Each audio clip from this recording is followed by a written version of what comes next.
ዒድ ሙባረክ ወንድሜ። እስቲ ግማሽ ኪሎ ድንች፣ ጥቂት ሚጥሚጣ ቃሪያና ድንብላል ስጠኝ። እሺ ዒድ ሙባረክ ወንድሜ እሰጣለሁ። አባዬ ዛሬ እኮ ዒድ ነው። ዛሬም ድንችና አትክልት ቤት ሊሰራ ነው? አይ አይደለም ልጄ፣ ዛሬ ድንች በስጋ ነው ቤት የሚሰራው። አንተ የኔ ይዘህ ቤት ድረስ፣ እኔ ከሆነ ቦታ ስጋ ይዤ እመጣለሁ። ከሆነ ቦታ? ከየት ነው ይዘህ የምትመጣው? ከኛ ዘመዶች ውስጥ በጣም ብዙዎቹ አርደዋል። ስለዚህ ለብዙ ሰዎችም አከፋፍል ይሆናል ስጋ። ስለዚህ ከሆኑ ዘመዶቻችን ቤት ስጋ ማግኘት አይቀርም። አንተ የኔ ይዘህ ቤት ሂድ፣ እኔ እመጣለሁ። መልካም በዓል ይሁንልህ። ስጋውንማ ለሁሉም ሰው አከፋፍዬ ጨርሻለሁ። አሁን ምንም ነገር የለኝም፣ ይቅርታ አድርግልኝ። ነው እንዴ? እኔ እንኳን አገኛለሁ ብዬ ነበር። ምንም አይደለም በቃ።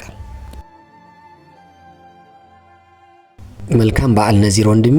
ስጋውንማ እኮ ከኢድ ሰላት በኋላ ሁሉንም አከፋፍዬ ጨርሻለሁ። ዘገየህ እኮ አንተ በመምጣት። ጥሩ ነው እንዴ? እኔ እኮ ምናልባት የኔን ድርሻ አስቀምጠህልኝ ይሆናል ብዬ ነው አርፍጄ የመጣሁት። ለዛ ነው ለ3 አካፍዬ ነበር ያስቀመጥኩት። ስለዚህ እንግዲህ የቤቴን ድርሻ አንስቼ አልሰጠም፣ ይቅርታ አድርግልኝ። አይ እንደዛማ ማለት አይደለም። እሺ ጥሩ።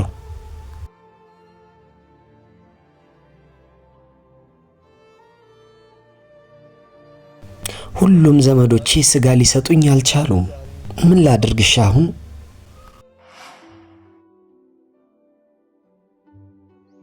ማሻአላ ወንድሜ፣ በዚህ ዓመት እነዚህ ለእርድ አዘጋጀህ እንዴ? አዎ አላህ ምስጋና ይግባው። እስቲ ንገረኝ አንተ፣ በዚህ ዓመት አንተ ምን ለእርድ አዘጋጀህ? አንተ ታውቂለ እንዴ የኔን ሁኔታ? ያው እንዴት ለእርድ እዘጋጃለሁ ብለሃል አይደለም? በገዝቼ ለእርድ ቅርጫ እንኳን መግባት አልቻልኩም። በእርግጥ አዎ ደሃዎች በጣም አስቸጋሪ ሁኔታ ላይ ነው ያሉት። እርድ ማረድም አስቸጋሪ ነው ለደሃዎች። ችግር የለውም በቃ ያንተን ድርሻ አስቀምጥልሃለሁ። በኢድ ቀን መጥተህ ውሰድ። እሺ ጥሩ ወንድሜ፣ በጣም ነው ማመሰግን። እመጣለሁ በቃ።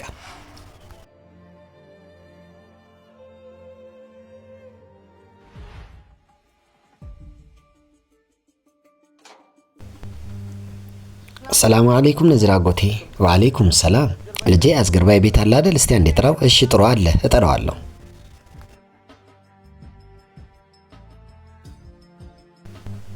እሺ ጥሩ በቃ ማታ እንገናኛለን። እጠብቃለሁ በቃ። እሺ አይ እሺ። ማን ነው ልጄ? አባዬ ያንተ ዘመድ ነዚር አጎቴ መጥቷል። ወይኔ ለሱ እኮ ስጋ ሰጣለሁ ብዬው ነበር። ለሱ ጉዳይ ነው በቃ የመጣው። ሁሉንም ድርሻ አከፋፍዬ ጨርሼ ደግሞ የቤት ብቻ ነው የቀረው። እሺ ምን ላድርግ? አባዬ ከቤት ከተዘጋጀው ለምን አንሰጠውም? አብዳል እንዴ አንተ? ከበግ ውስጥ ምን ያህል ስጋ አለና ነው አንስተን የምንሰጠው? እንግዶች ይመጡብናል፣ በዛ ላይ ቤተሰብ አለ። እንደዚህ የምናከፋፍል ከሆነ ለኛ ምን ሊቀረን ነው? በቃ እሺ የለም ብዬ ሂድ በለው እንዴ? አይ እንደዛ እንኳን አትበለው በቃ። እንደዚያ ማለት የለብህም በቃ። ከመጣ ይቀር ያው ቁራዎች ውሻዎች ይበሉታል ተብሎ ተሰብስቦ የተቀመጠ ልፋጭና አንጀት አለ። እሱን ይዞ ይሄድ። ከመጣ ይቀር እሱን ይዞ ይሄድ። እሺ ጥሩ በቃ። እሱን አንስቼ ሰጠዋለሁ። ይቀጥላል።